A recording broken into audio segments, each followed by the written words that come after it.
মুহূৰ্তৰ অন্য এটা অতি জৰুৰী খবৰ লৈ আহিছো। ৱাকফ সংশোধনী আইনৰ বিৰুদ্ধে ৰাজধানী কঁপাব হাজাৰ হাজাৰ মুছলমান লোকে। কেন্দ্ৰীয় চৰকাৰৰ সিদ্ধান্তৰ বিৰুদ্ধে এতিয়া মুছলমানক একগোট হ'বলৈ আহ্বান জনাইছে ইমিমৰ তৰফৰ পৰা।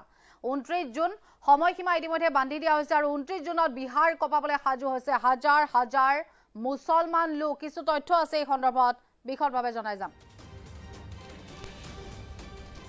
আমি ইতিমধ্যে জানাইছো ৱাকফ সংশোধনী আইনৰ বিৰুদ্ধে ৰাজধানী কঁপাব হাজাৰ হাজাৰ মুছলমান লোকে।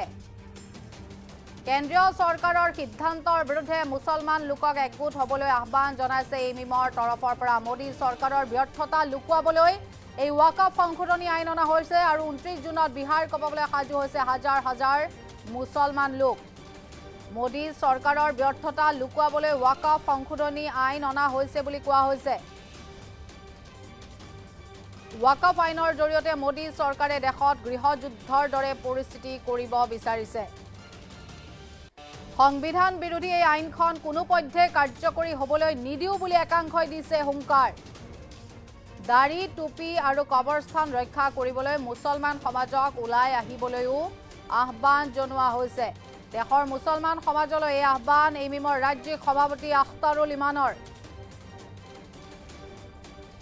ৱাকফ সংশোধনী আইনৰ বিৰুদ্ধে ৰাজধানী কঁপাব হাজাৰ হাজাৰ মুছলমান লোকে। আমি ইতিমধ্যে উল্লেখ কৰিছোঁ হাজাৰ হাজাৰ মুছলমান লোক এতিয়া জাঙুৰ খাই উঠিছে। কেন্দ্ৰীয় চৰকাৰৰ সিদ্ধান্তৰ বিৰুদ্ধে মুছলমান লোকসকলক একগোট হ'বলৈ এমিমৰ তৰফৰ পৰা এইবাৰ আহ্বান জনোৱা হৈছে।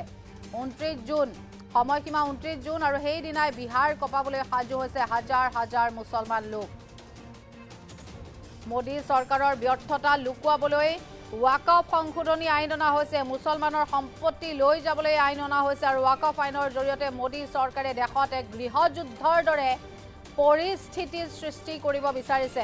সংবিধান বিৰোধী এই আইনখন কোনোপধ্যে কাৰ্যকৰী হ'বলৈ নিদিও বুলি একাংশ মুছলমানীয়ে দিছে হুংকাৰ। দাড়ি টুপি আৰু কবৰস্থান ৰক্ষা কৰিবলৈ মুছলমান সমাজক ওলাই আহিবলৈ ইমিমৰ তৰফৰ পৰা জনোৱা হৈছে আহ্বান।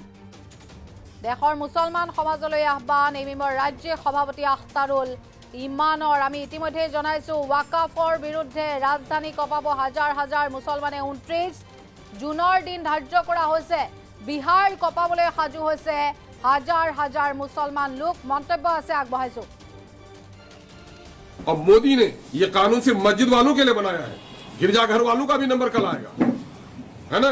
कल कलीसा वालों का भी नंबर आएगा, कल मंदिर वालों का भी नंबर आ सकता है। और ये गलतफहमी जो लोगों को है कि मुसलमानों के पास ही वक्फ की जायदाद है, आज दूसरे मजाहिब के जो इबादत खाने हैं उस पर भी करोड़ की जायदाद वक्फ है, लेकिन उस पर नजर नहीं है, ले देकर मुसलमानों पर। चूंकि मोदी तमाम मरहले में नाकाम हो चुके हैं, इसलिए वो हिंदू और मुसलमानों को लड़ाकर राज करना चाहते हैं। सर, जब मामला कोर्ट में है उससे पहले पटना गांधी मैदान में जो इस तरह का प्रदर्शन कर रहे हैं आप लोग, चुनावी साल है, क्या मैसेज देना चाह रहे हैं? दबाव बनाने की कोशिश है? भाई यकीनन है कि दबाव बनाने की कोशिश है, यकीनन है कि दबाव बनाने की कोशिश है कि मरकजी सरकार इस कानून को वापस से ही दबाव बनाना हम चाहते हैं। दूसरी तरफ अपनी बेचैनी दिखाना चाहते हैं अदालत उज़्मा को, सुप्रीम कोर्ट को भी, कि इस काले कानून की वजह से जो हिंदुस्तान के आइन के रूह के मुनाफी है, हम बहुत बेचैन हैं हिंदुस्तानी अवाम। ये हम दिखाना चाहते हैं, इसमें कोई शक की बात है। फिर धरना प्रदर्शन किस काम के लिए होता है? अपनी फरियाद के लिए होता है, दबाव के लिए होता है।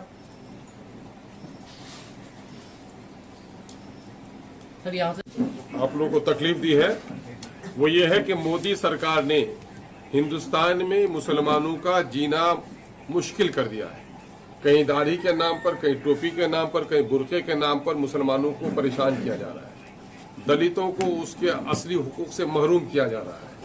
यूपी में जो फिजा बनी है वो फिजा गोया मुसलमानों के जीने और मरने की कैफियत पैदा कर दी और मुसलमानों पर कई तीर इन्होंने चलाए। एनआरसी मुसलमानों को निशाना बनाकर सीएए का काला कानून बनाया, लेकिन उसमें नाकामी उनको हुई है। तलाक बिल का मामला आया, उसमें उनको ऐसा लगा कि वो जो मंशा था उनका वो पूरा नहीं हुआ है। उन्होंने बड़ी हिकमत के साथ मुसलमानों की वो मीरास, जो दरअसल खुदा की मीरास है, वक्फ की जायदाद, जिसका ताल्लुक मुसलमानों की मस्जिदों से है, कब्रिस्तानों से है, मकबरों से है, खानकाहों से है, मदरसों से है ना, इन पर डाका डालने की एक नापाक कोशिश की है। और इस काले कानून के जरिए से सिर्फ मुसलमानों की ये खुदाई मीरास जो उनको इस वक्त मुयस्सर है उसको छीनना ही नहीं चाहती है, बल्कि हम लोगों का अंदेशा शुबा नहीं बल्कि यकीन पुख्ता है कि इसके जरिए से मुल्क में वो खाना जंगी पैदा करना चाहते हैं। खाना जंगी बाइस माना कि इस वक्त जमीन बहुत कीमती हो गई है, चाहे वो देहात की जमीन हो, शहर की जमीन हो, रिहायशी जमीन हो, कारोबारी जमीन हो। ऐसी इमलाक जो है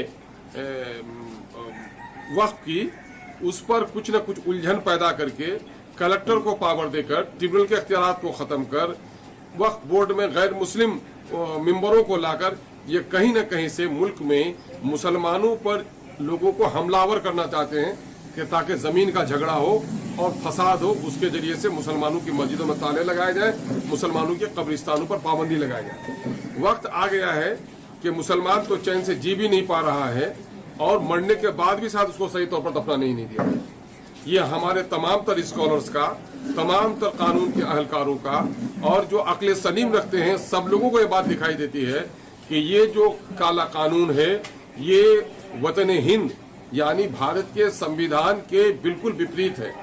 भारत के संविधान की जो रूह है, जो आत्मा है, वो सबका हिंदुस्तान, प्यारा हिंदुस्तान। लेकिन इसमें मोदी जी मुसलमानों को काटकर उनके मजहबी आज़ादी को गसब करके जो फंडामेंटल राइट्स हैं मुसलमानों के, जो मजहबी अदारे चलाने के हैं, जो मजहबी अदारों के इंतजाम इंसराम चलाने के हैं, इन तमाम तर हुकूक पर, जो हमारे बुनियादी हुकूक पर डाक डाल रहे हैं।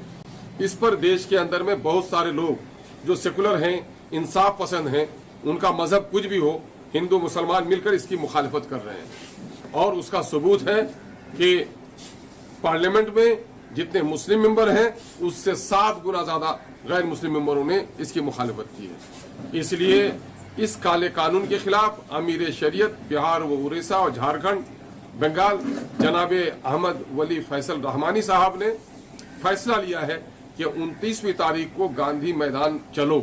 क्यों चलो? वक्त को बचाओ, दस्तूर हिंद को बचाओ। ये दोनों लाजमी शय है हमारे लिए। हम लोग बार बार ये बात कहते हैं कि मछली बगैर पानी के जिंदा रह सकती है, लेकिन मुसलमान अपनी शरीयत के बगैर मुसलमान नहीं रह सकता। इसलिए हमारे शरई हुकूक पर डाका डाला है।